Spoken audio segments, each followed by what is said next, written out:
último bloque de Redacción Abierta, y lo dijimos, lo habrán visto ustedes en nuestros diferentes espacios de noticia. Tomó Estado Público esta semana, otra vez, la viralización de diferentes peleas que hay entre estudiantes, no importa, de colegios X en el centro de la ciudad, ha pasado en uno y otro lugar. El tema es, ¿qué es lo preocupante? La viralización de estos contenidos, la pasividad de aquellos que están alrededor, la violencia que se ve reflejada en ese video, pero que si no estuviera ahí, lo mismo está. Bueno, para eso lo hemos convocado, como siempre, como alguna vez lo hemos hecho en este programa, Martín Cipollone, que es psicopedagogo. Gracias, Martín, por estar. ¿Qué tal? Buenas noches. Bueno, ¿qué observas de este fenómeno al principio? En principio digo por esto, ¿no? Por, bueno, el accionar de todo lo que está alrededor y la viralización, que ya es una cuestión no solamente en adolescentes, en jóvenes, en todo el mundo, ¿no? Sí, hay dos cosas dentro de este fenómeno. El hecho en sí, que es el acto de acoso, en este caso de violencia, y después, como vos bien decís, aparte de eso, tenemos en uno de los videos que se ha viralizado, esta arenga.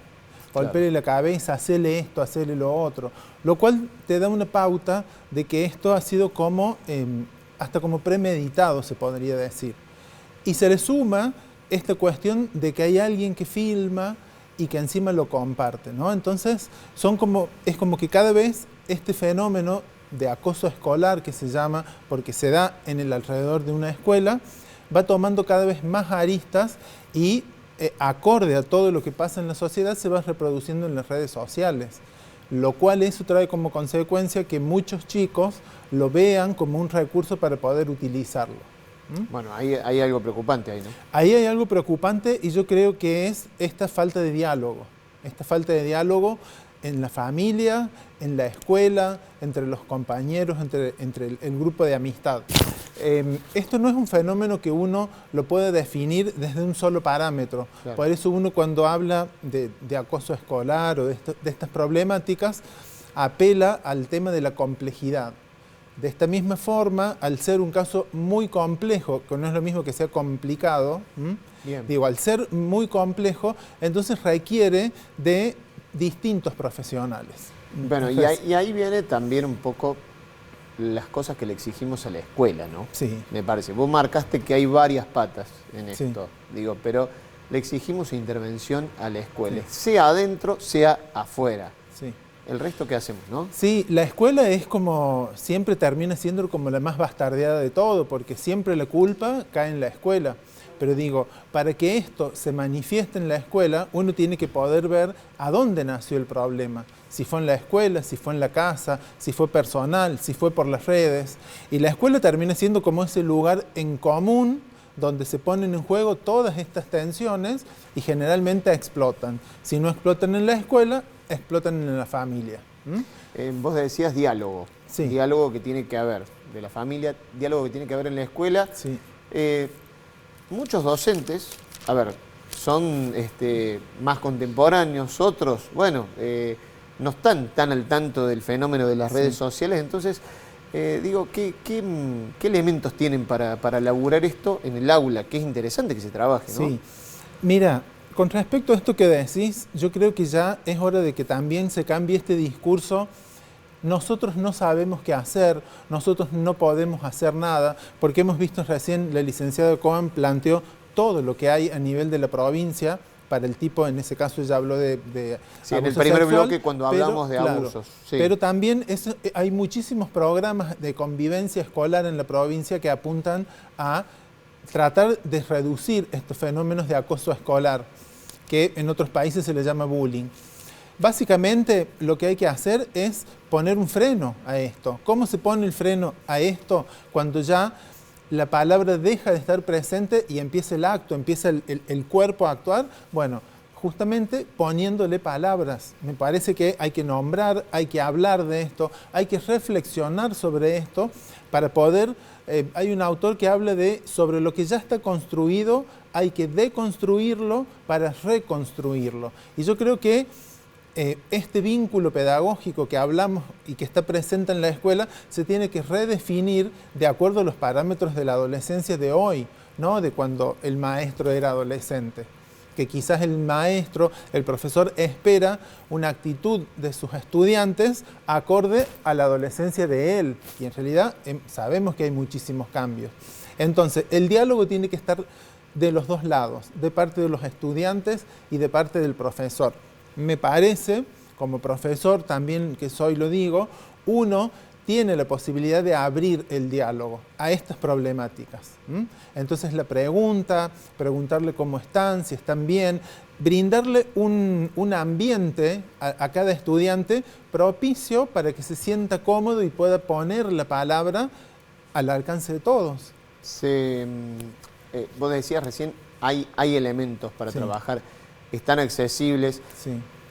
Por ahí parece que, bueno, también faltara una nueva formación de los docentes, ¿no? Digamos, en esto. Sin querer, insisto, porque recién acabamos de decir, no me quiero desdecir con lo que dije recién, no le vamos a achacar a la escuela que resuelva todo lo que a nivel social se provoca Sí. y que termine explotando en la escuela, ¿no? No, a ver, la formación en el ámbito de la docencia siempre es bienvenida. Claro. Y uno no termina nunca de formarse, ni de capacitarse. Entonces, eso es cierto. Programas hay un montón, pero vuelvo a lo que decía antes. El abordaje del acoso escolar es institucional. No lo puede hacer un profesor. No puede hacerlo el profesor al que el estudiante o la estudiante le dijo, me dijo tal cosa, me quiso bulinear. No lo puede hacer ese profesor que escuchó. Ese profesor se tiene que hacer cargo de esta demanda y lo tiene que plantear a nivel institucional. Entonces ahí que entra. no significa, porque digo, también nos quedó por decir que son esas cuestiones interesantes que hablamos después fuera Sí. de micrófono, que es interesante decir que a veces aquellos docentes que tengan o tomen conocimiento, no es que se tengan que poner en investigadores, digamos. Tiene que haber, como decís vos, un dispositivo institucional de estas cosas, del acoso, de los Sí, abusos, sí, sí. ¿no? Acá, a ver, acá no hay superhéroes. Acá no hay un profesor que va a ser el superhéroe que lo va a salvar. Acá esto es colectivo.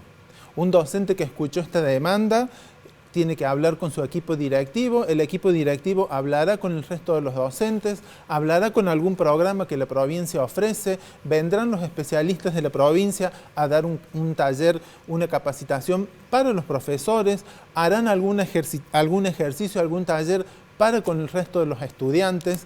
Esto tiene que ser de forma institucional y de forma colectiva, no hay otra forma.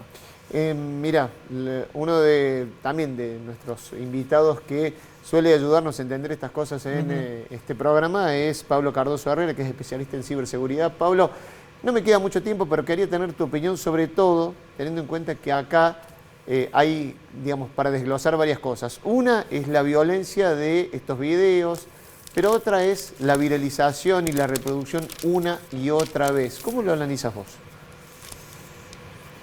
No hay que tener en cuenta que esto no es un fenómeno que se vive solamente en Argentina, sino que fuertemente se vive en el resto del mundo, y lo que se está tratando de hacer desde los estados, en realidad, intentar colocar reglas y normas para que estas multinacionales puedan en sus algoritmos empezar a detectar justamente este tipo de actividad y así prevenirlas. Facebook está haciendo bastante trabajo con eso, TikTok quizás está trabajando un poco menos, pero se está adecuando a todas estas normativas, pero es cierto que es la red social, es la aplicación, es la empresa que debe definir cuáles son las reglas claras, y lo interesante es que tiene la capacidad tecnológica para que los algoritmos con inteligencia artificial reconozcan este tipo de conductas y puedan llegar a prevenirlas o salte alguna alerta. Entonces, la tecnología está y es cuestión de empezar a ver cómo se implementa para que esto no suceda más. Totalmente. Lo que hace, digamos, esa viralización, decíamos recién y en el análisis, bueno, el impacto una y otra vez y el peligro de la reproducción indiscriminada, ¿no? En ese tema de la viralización. Y no solamente eso, sino que nos olvidamos también que, y siempre lo decimos a eso, que una vez que ese video toma esa relevancia, es muy difícil después rastrearlo para poder eliminarlo, y queda ya este antecedente digital, este historial digital para esa identidad digital de ese menor, ¿no? Que quizás puede incluso ser una mancha